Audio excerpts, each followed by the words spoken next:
I was going down the YouTube rabbit hole, and I found a clip where you announced the death of David Bowie on air, and not to ask you about the death of David Bowie, because what can you say about?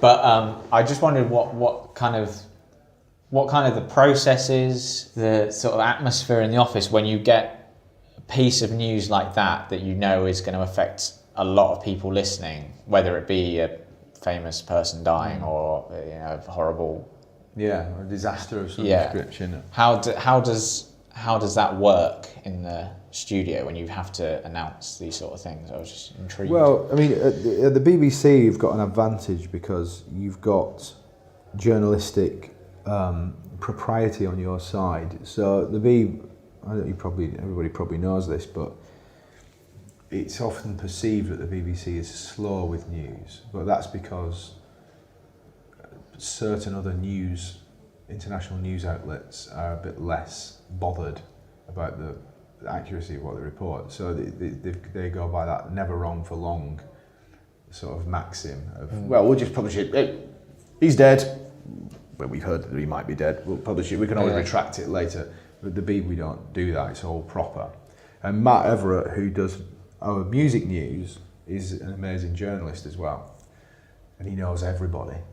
And at that particular morning you're describing, that was a massive shock to everybody, including us.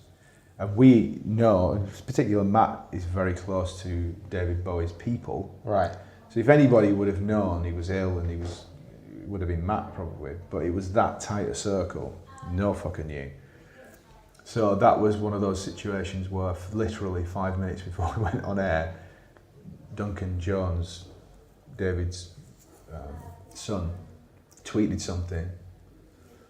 It's like, well, he's not pulling anybody's punt there, is he? It must have happened, but we had to sort of sit on it for a bit and check. So we played 2 songs instead of 1 to start the show, which piqued everybody's. Because that's the other thing about doing any kind of radio show, people get used to the rhythm of it. Yeah. And if anything's slightly different than usual, they're like, what the fuck's going on? Yeah, because you apologised in that clip. I don't. Oh right, probably don't remember. I must not have heard it since. But you apologise. You say, I'm sorry. We've played a couple of extra songs there because we had to get things in order. Yeah, I remember now. Yeah. But it's very, you don't think of it like it's a responsibility in a way. You just go into, I suppose you would say, to be flippant again, you go into orbit mode really. And again, that's about tone. When you do a radio production, you can go from being jokey to being quite serious very quickly if you need to. But when it's something really serious, you've got to come into it slowly. You put on a slower song, you make sure there's a gap between the last time you made a fucking dick joke or something, so that you can set the tone again. And that morning was, obviously everybody in the studio is a massive Bowie fan anyway, and Matt in particular is, and he quite close to the circle of trust. So he's like, he's dead, so we've got to do this.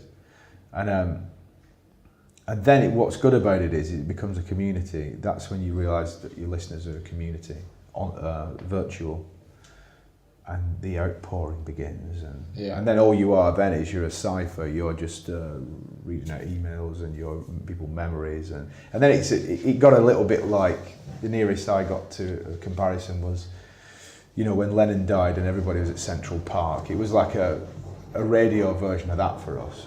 Somebody's clapping me downstairs. It was like a radio version of that, where everybody came together, and I still get, after two odd years, I still get people coming up going, thanks for being there for that. I mean, like, don't thank me, because it was just I was there. I wasn't I had anything else to do but that. But there are other times when I'll never forget when 9/11 happened, and I was at XFM then. And I think that a gentleman called Christian O'Connell was doing the breakfast show. And I think he did an amazing job the day after that, because he's just like me, a flippant dickhead breakfast show, knockabout broadcaster. But he did a very good job of being completely serious. And I think that's the mark of a good broadcaster. You can't just it's not all about getting a laugh, you know. Certainly on a day like that. Yeah. So you've got to find it in yourself to be, because that's your armour, being silly, and sometimes you've got to put it down and be vulnerable and stuff, you know. So it's quite a good opportunity to do that. It's funny when you say that you kick into sort of autopilot mode, because I would have thought it would almost throw you off, you know, and suddenly you're like, hang on, I've got to. But it's interesting that you say you just kick in naturally into. You do, and it's a bit like when people say, "Well, how can you not swear? You swear so much in real life." There's a different switch, isn't it? Yeah. Like I never used to swear in front of my mum and dad. I'd swear in the playground. It's just the same. Your brain has circuits that flick on and off, and when somebody dies, or like it happens all the time. Obviously, like Matt will come in to do his music news, and he does we've got this kind of sixth sense between us now, and every so often he'll come in and he'll just do a thing where he'll just go sad face, like.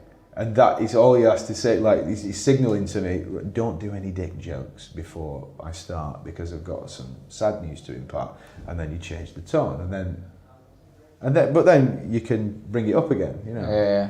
It's just a subtle thing.